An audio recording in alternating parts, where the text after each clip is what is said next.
Hello students, good evening. मैं ममता Bishnoi science गुरु classes के इस ऑनलाइन प्लेटफॉर्म पर आपका हार्दिक स्वागत और अभिनंदन करती हूँ। पिछली क्लासेज के अंदर हम जनरल साइंस को पढ़ रहे हैं कंटिन्यू, जिसमें सबसे पहले हमने कोशिका वाले चैप्टर को पढ़ा, फिर रक्त वाले चैप्टर को पढ़ा। उसके बाद जो अभी हमारा चैप्टर चल रहा था वो था मानव रोग, ह्यूमन डिजीज। तो इस रोग के अंदर मैंने आपको ट्रिक से संक्रामक रोगों को बताया। पिछली क्लास के अंदर हमने असंक्रामक रोगों को पढ़ा, जैसे कैंसर रोग, हृदय से संबंधित रोग, जोड़ों से संबंधित रोग। और आज की क्लास के अंदर हम पढ़ेंगे आनुवंशिक रोग या जन्मजात रोग। यानी जब सबसे पहले हमने क्लास स्टार्ट की थी मानव रोग की, उस टाइम मैंने आपको टेबल बनाकर बताया था कि मानव रोग है वो दो प्रकार के होते हैं। एक तो होते हैं जन्मजात या आनुवंशिक रोग, जो जन्म से ही शरीर में उपस्थित हो, लाइलाज बीमारियां होती है। और दूसरा अर्जित रोग, जो दो प्रकार के थे, संक्रामक और असंक्रामक। तो हमने अर्जित रोगों को पढ़ लिया था। आज की क्लास के अंदर हम पढ़ेंगे आनुवंशिक या जन्मजात रोग, यानी वो रोग जो बच्चे में जन्म से ही उपस्थित हो, माता पिता से उसे मिले हो और उनका इलाज है वो लगभग असंभव होता है। तो इन रोगों को हम पढ़ेंगे। तो आज की हमारी हेडिंग रहेगी जन्मजात या आनुवंशिक रोग।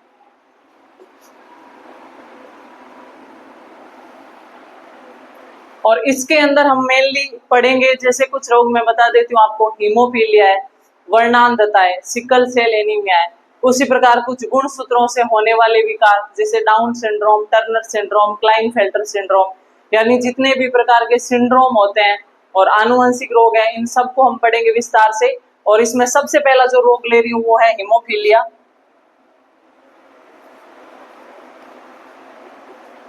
हीमोफीलिया, तो सबसे पहले जानते हैं कि इस रोग के अंदर क्या होता है। हीमोफीलिया रोग नॉर्मल व्यक्ति में क्या होता है कि यदि हमारे कहीं चोट लग गई और चोट लगने के बाद खून आना लगता है उस स्थान से, और वो खून थोड़ी देर में अपने आप रुक जाता है। क्यों रुक जाता है? क्योंकि उस चोट लगने वाले स्थान पर एक जाल बन जाता है और उस जाल के अंदर खून आना बंद हो जाता है। उसे हम क्या बोलते हैं? रक्त का थक्का बनना, ब्लड क्लोटिंग। लेकिन ये जो हीमोफीलिया रोग है, इसके अंदर इस प्रकार का प्रभाव लक्षण है वो नहीं आता है। यानी हीमोफीलिया वाले रोगी के अंदर अगर कहीं चोट लग जाए तो खून बहना बंद नहीं होता है, क्योंकि जिस स्थान पर चोट लगी है, मान लीजिए इतने स्थान पर चोट लगी है, तो नॉर्मल व्यक्ति के अंदर यहाँ से ब्लड निकलेगा, क्योंकि यहाँ पर जाल बन जाएगा थोड़ी देर में, और इस जाल के अंदर रक्तवाहिनियां आकर फंस जाएगी और ये रास्ता ब्लॉक हो गया तो खून निकलना बंद। लेकिन यदि हीमोफीलिया का रोगी है तो इस स्थान पर चोट लगती है तो कंटिन्यू है वो खून बहेगा, क्योंकि इसके अंदर जाल नहीं बनेगा। अब इस रोगी के अंदर जाल क्यों नहीं बनता है, इसका कारण क्या है कि सामान्य व्यक्ति के अंदर जाल बनाने के लिए कुछ प्रोटीनें होती है जो पाई जाती है। जैसे मैंने आपको रक्त के अंदर पढ़ाया था, एक प्लाज्मा की प्रोटीन होती है फाइब्रिनोजन। ये प्रोटीन मैंने बताया था कि रक्त का थक्का बनाने में सहायक होती है। यानी ये प्रोटीन एक धागा बनाती है जिसका नाम है फाइब्रिन धागा, और ये धागा चोट लगने वाले स्थान पर आकर क्या बनाएगा? जाल बनाएगा। अब हीमोफीलिया के अंदर क्या है, ये फाइब्रिन धागा क्यों नहीं बनता है, जाल क्यों नहीं बनता है? इसका कारक है कि एक जिस स्थान पर चोट लगती है ना, उस स्थान पर अपने आप एक वर्णक स्रावित होता है जिसका नाम है थ्रोम्बोप्लास्टिन। क्या नाम है? थ्रोम्बोप्लास्टिन। बस यही एक वर्णक है जिसकी कमी किसके अंदर होती है? हीमोफीलिया के रोगी में होती है। यानी कोई व्यक्ति सामान्य है, उसके इस स्थान पर चोट लगी, चोट लगते ही खून बहने लगा, तो खून के साथ यहाँ से एक वर्णक निकलेगा जिसका नाम क्या है? थ्रोम्बोप्लास्टिन। लेकिन जिस व्यक्ति के अंदर हीमोफीलिया है उसके अंदर ये थ्रोम्बोप्लास्टिन वर्णक निकलता ही नहीं है। अब ये नहीं निकलेगा तो ना तो आगे का प्रोसेस होगा और ना ही धागा बनेगा, ये ना ही यहाँ पर जाल बनेगा, ना ही खून बंद होगा। अब ये थ्रोम्बोप्लास्टिन वर्णक कैसे काम करता है, इसको समझने के लिए हम पढ़ेंगे रक्त का थक्का बनना। जब मैंने आपको रक्त पढ़ाया तब मैंने बताया था कि मैं रक्त का थक्का आगे समझाऊंगी, ये आगे यहीं पे समझाने के लिए मैंने रखा था कि थ्रोम्बोप्लास्टिन क्या होता है, ये कैसे फाइब्रिन धागा बनेगा, कैसे जाल बनेगा। तो हम देखते हैं रक्त का थक्का बनना।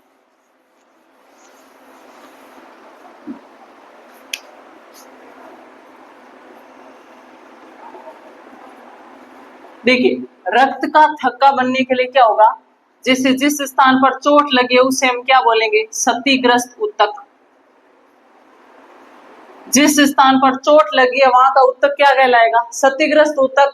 इस ऊतक से एक पदार्थ निकलेगा जिसका नाम क्या है? थ्रोम्बोप्लास्टिन।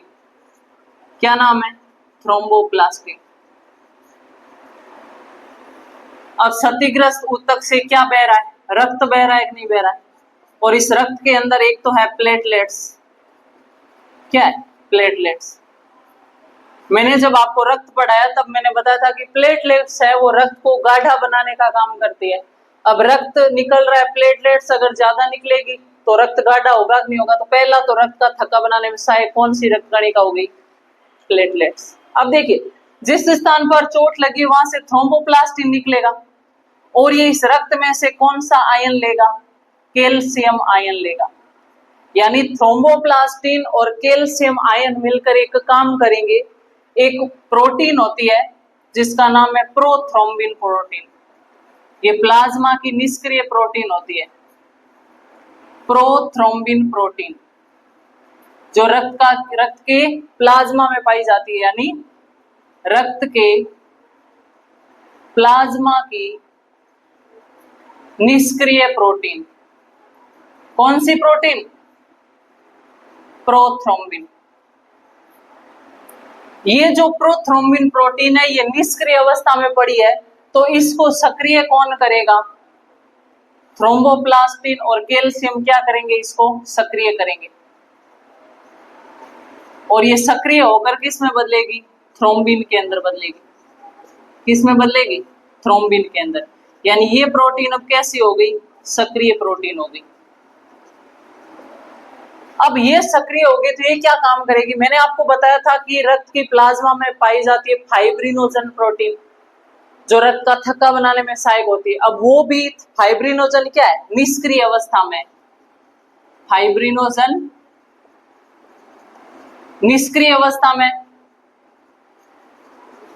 तो इसको सक्रिय करने का काम कौन करेगी? थ्रोम्बिन करेगी। और ये सक्रिय कर कर क्या बनाएगी? फाइब्रिन धागा। क्या बनाएगी? फाइब्रिन धागा। और ये धागा क्या बनाएगा? जाल। और उसी जाल को हम क्या कहेंगे? रक्त का थक्का। पूरा प्रोसेस आप वापस समझ लो। रक्त का थक्का क्या होता है? रक्त का थक्का यानी जिस स्थान पर चोट लग जाए उस पर खून बहने लगता है और 3-4 मिनट के बाद वो रास्ता अपने आप ब्लॉक हो जाता है, खून रुक जाता है, क्योंकि उस चोट लगने वाले स्थान पर एक जाल बन जाता है और वो रास्ता बंद हो जाता है। उसी को क्या बोलते हैं? रक्त का थक्का। अब रक्त का थक्का कौन बनाएगी? जिस स्थान पर चोट लगी है वहां से एक पदार्थ निकलेगा जिसका नाम क्या है? थ्रोम्बोप्लास्टिन।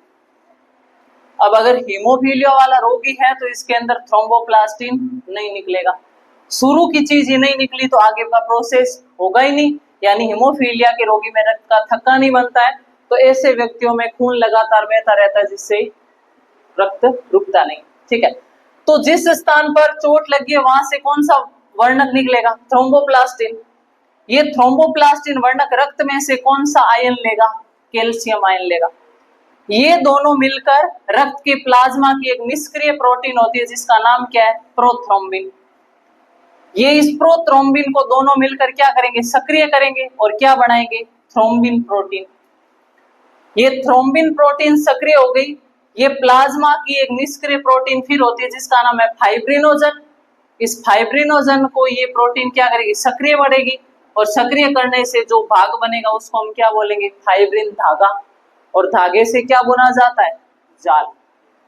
आया कि नहीं आया समझ में? क्वेश्चन आता है रक्त का थक्का बनाने में क्या क्या सहायक है?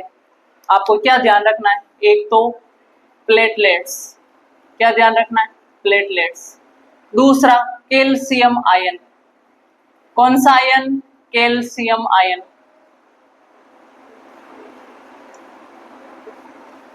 तीसरा कौन सी प्रोटीन?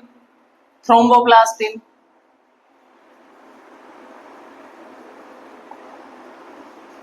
फिर कौन सी प्रोटीन? थ्रोम्बिन। फिर कौन सी प्रोटीन? Fibrinogen protein. 5 घटक ध्यान रख लेना रक्त का थक्का बनाने में सहायक। पहली कौन सी है? प्लेटलेट्स। दूसरा है आयन कौन सा? Calcium ion. 3 प्रकार की प्रोटीन। थ्रोम्बोप्लास्टिन ये वर्णक है, थ्रोम्बोप्लास्टिन वर्णक, थ्रोम्बिन प्रोटीन और फाइब्रिनोजन प्रोटीन। क्वेश्चन आता है निम्न में से कौन सा घटक रक्त का थक्का बनाने में सहायक नहीं है? आयन, कैल्शियम आयन होगा, केवल और केवल कौन सा आयन? Calcium ion. रक्त कणिका कौन सी? प्लेटलेट्स। एक वर्णक थ्रोम्बोप्लास्टिन, दो प्रोटीन, एक तो थ्रोम्बिन और एक फाइब्रिनोजन प्रोटीन। प्रोसेस वापस समझ लो, जिस स्थान पर चोट लगेगी वहां से एक वर्णक निकलेगा जिसका नाम क्या है? थ्रोम्बोप्लास्टिन वर्णक। ये रक्त में से कौन सा आयन लेगा? कैल्शियम आयन लेगा। थ्रोम्बोप्लास्टिन वर्णक और कैल्शियम आयन मिलकर रक्त के एक प्लाज्मा में एक निष्क्रिय प्रोटीन पड़ी रहती है जिसका नाम है प्रोथ्रोम्बिन। ये इसको सक्रिय करेंगे तो ये प्रोथ्रोम्बिन से क्या बन जाएगी? थ्रोम्बिन। ये थ्रोम्बिन क्या काम करेगी? प्लाज्मा की निष्क्रिय प्रोटीन फाइब्रिनोजन, इसको सक्रिय करके क्या बना देगी? फाइब्रिन धागा। और ये धागा क्या करेगा? जाल बना देगा जिसके अंदर आकर रक्त कणिकाएं फंस जाएगी, रास्ता ब्लॉक हो जाएगा, यानी क्या बन गया? रक्त का थक्का। हीमोफीलिया के अंदर क्या हुआ? थ्रोम्बोप्लास्टिन वर्णक का निर्माण ही नहीं होता है चोट लगने वाले स्थान पर।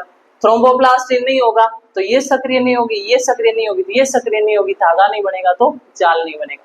तो सबसे पहला पॉइंट, हीमोफीलिया के रोगी के अंदर थ्रोम्बोप्लास्टिन वर्णक का स्राव नहीं होता है।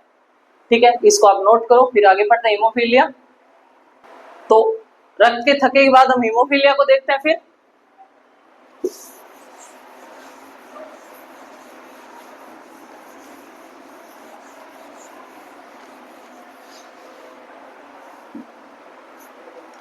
हीमोफीलिया के अंदर पहला पॉइंट क्या ध्यान रखना है? थ्रोम्बोप्लास्टिन वर्णक का अभाव या वर्णक का स्राव नहीं होता। थ्रोम्बोप्लास्टिन की पूरी कहानी बता दी मैंने आपको, यानी हीमोफीलिया के रोगी में थ्रोम्बोप्लास्टिन वर्णक का स्राव नहीं होता, जिसके परिणाम स्वरूप क्या होगा? रक्त का थक्का नहीं बनता, रक्त का थक्का नहीं बनता। और रक्त का थक्का नहीं बनेगा तो क्या होगा? चोट लगने पर कंटिन्यू ब्लड निकलता ही जाएगा, रुकेगा नहीं, और ज्यादा ब्लड निकलने से व्यक्ति की मृत्यु भी हो जाती है। तीसरा, एक सबसे इंपॉर्टेंट पॉइंट यह है, इस रोग में क्या होता है कि महिला वाहक होती है और पुरुष क्या होते हैं? रोगी होते हैं। अर्थात यह है एक्स लिंग अप्रभावी रोग है। एक्स लिंग अप्रभावी रोग है। देखिए, एक्स लिंग अप्रभावी रोग का मतलब क्या है? पहला तो ये पॉइंट समझाती हूं मैं, महिला वाहक और पुरुष रोगी, यानी अगर पुरुष के अंदर इसका घटक आ गया तो पुरुष तो हमेशा रोगी होगा, लेकिन महिला वाहक होगी। महिला वाहक का मतलब क्या है? अगर किसी महिला के अंदर हीमोफीलिया का लक्षण है तो उस महिला के कोई फर्क नहीं पड़ेगा, लेकिन वो अगली पीढ़ी के अंदर रोग पहुंचा देगी। जैसे किसी महिला है, इसको हीमोफीलिया है, अब इस महिला के अंदर इस रोग का लक्षण नहीं दिखेगा, लेकिन इस महिला का जो पुत्र होगा वो कैसा होगा? रोगी। तो इसके अंदर महिला हमेशा क्या होती है? वाहक होती है, यानी रोग फैलाने वाली होती है, अगली पीढ़ी में ट्रांसफर कर सकती है। लेकिन महिला के अंदर ये रोग प्रकट नहीं होता है, लक्षण दर्शित नहीं होते हैं। जबकि पुरुषों के अंदर अगर ये लक्षण आ गया तो वो 100% रोगी होगा। कारण क्या है? इसका कारण है ये रोग एक्स लिंग अप्रभावी रोग है। देखिए, एक्स लिंग अप्रभावी का मतलब क्या है? अप्रभावी का मतलब है कि कोई अगर चीज 100% आएगी तो ही वो असर दिखाएगी, वरना असर नहीं दिखाएगी। अब देखो, पुरुष का गुणसूत्रीय प्रारूप क्या होता है? एक्स वाई होता है, और महिला का क्या होता है? एक्स एक्स होता है। अब मान लीजिए एक एक्स पर इस पर हीमोफीलिया का रोगी आ गया और इसमें भी एक एक्स पर आ गया। अब पुरुष के अंदर तो एक ही एक्स है और उस पर हीमोफीलिया वाला आ गया तो ये रोगी होगा कि नहीं होगा? यानी एक्स के 100% पर आ गया इसमें तो ये रोगी हो गया। जबकि महिला के अंदर एक एक्स तो सामान्य है, महिला में 2 एक्स होते हैं कि नहीं होते? गुणसूत्री प्रारूप एक्स एक्स, जबकि पुरुष का एक्स वाई होता है। अब पुरुष के अंदर एक एक्स था और उस पर हीमोफीलिया वाला आ गया तो वो तो रोगी होगा ही। लेकिन महिला के पास एक एक्स तो अतिरिक्त पड़ा है ना, मैंने बोला लिंग अप्रभावी रोग, यानी अगर कोई 100% में लक्षण आएगा तो ही वो रोग दिखेगा, वरना नहीं दिखेगा। तो इसके अंदर 50% में है, 50 तो सामान्य है, तो ये महिला कैसी होगी, वाहक होगी। आपको क्या पॉइंट ध्यान रखना है मेनली हीमोफीलिया में, इस रोग के अंदर चोट लगने पर रक्त का थक्का नहीं बनता और कंटिन्यू रक्त का स्राव होता रहता है। इस रोग के अंदर थ्रोम्बोप्लास्टिन वर्णक का निर्माण नहीं होता। पहला इंपॉर्टेंट पॉइंट, थ्रोम्बोप्लास्टिन वर्णक का निर्माण नहीं होता हीमोफीलिया में। दूसरा, रक्त का थक्का नहीं बनता। तीसरा इंपॉर्टेंट पॉइंट, इस रोग में महिला वाहक होती है, यानी रोग फैलाने वाली होती है, और पुरुष कैसे होते हैं, रोगी होते हैं। और चौथा इंपॉर्टेंट पॉइंट, यह एक एक्स लिंग अप्रभावी रोग है। बाकी आपको रामायण समझने की ज्यादा जरूरत नहीं है कि अप्रभावी क्या है, प्रभावी क्या है, इतना लेवल का आपके काम का नहीं। आपको बस 4 पॉइंट, ये तो मैंने आपको समझाने के लिए बता दिया। आपको 4 पॉइंट ध्यान रखना है। हीमोफीलिया रोग क्या होता है, चोट लगने पर रक्त रुकता नहीं, यानी रक्त का थक्का नहीं बनता। दूसरा कारण, इसमें चोट लगने वाले स्थान से कौन सा वर्णक नहीं निकलता, थ्रोम्बोप्लास्टिन, जो रक्त का थक्का बनाने में सहायक है। तीसरा, इस रोग में महिला वाहक होती है जबकि पुरुष रोगी होते हैं, महिला रोग को फैला सकती है अगली पीढ़ी में। चौथा, ये एक एक्स लिंग अप्रभावी रोग है। ठीक है, तो ये था हमारे हीमोफीलिया, नोट कर लीजिए इसको। और इसके बाद जो दूसरा आनुवंशिक रोग है वो है वर्णांधता। कौन सा रोग, वर्णांधता, कलर ब्लाइंडनेस, कलर ब्लाइंडनेस दूसरा है वर्णांधता, या इसे हम क्या बोल देंगे,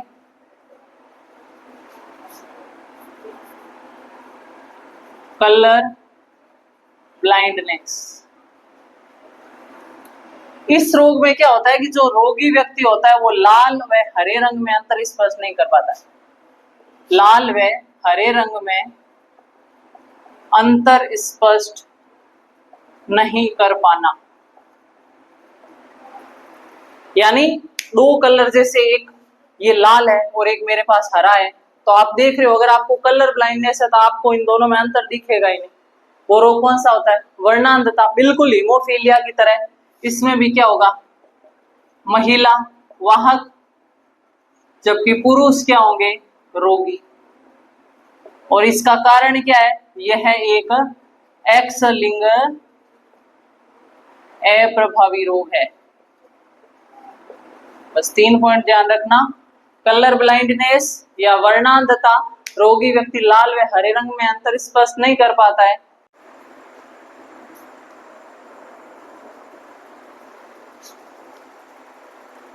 तो इसके अंदर हमें क्या ध्यान रखना है कि वर्णांधता, लाल व हरे रंग में अंतर स्पष्ट नहीं कर पाता है, महिला वाहक होगी और पुरुष रोगी होगा।